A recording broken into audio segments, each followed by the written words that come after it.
رمضان كريم برامج كعافيماتك وعيقلينتا بشهر رمضان كالكال هوسبيتال كلا صعب وحكوغو حنونada dilaaca bisha Ramadan sida gastri xanuunada sakarowga calool fadhiga iyo kuwa kale oo badan kala soc maalin kasta baraha bulshada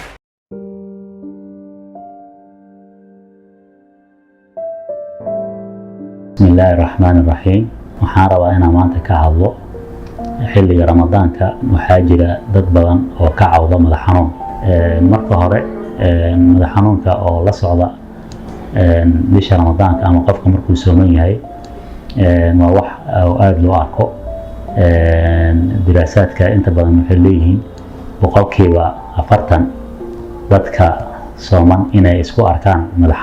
madax xanuunkaas oo laba nooc ah mid fudud iyo mid daran oo qofka saameyn ku yeelan kara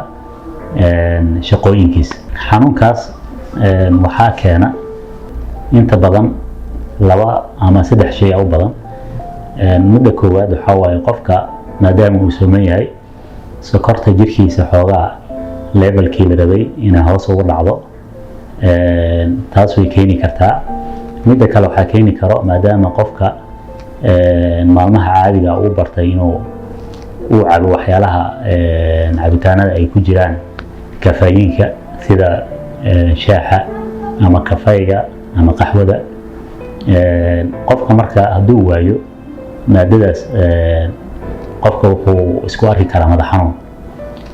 midda saddexaad waxa waaye qofka in maaragtay uu isbedelo nidaamkiisa hurdada ayadana waxaa loo aaneeyaa inuu madax xanuunkaas qayb ka yahay maxaa kula gudboon haddaad isku aragto madax xanuunka noocaas ah horta marka hore ogaaw madax xanuunka noocaas ah ma aha wax khatar ah qofka markuu afurana inta badan madax xanuunka uu ka baabaa qofka markuu afurayana waxaa fiican inuu ka fogaado waxyaalaha aadka u macaan oo jirka ama sokorta dhiigga hore ka qaadayo haddana hore ka soo dejinayo waxaa fiican cuntooyinka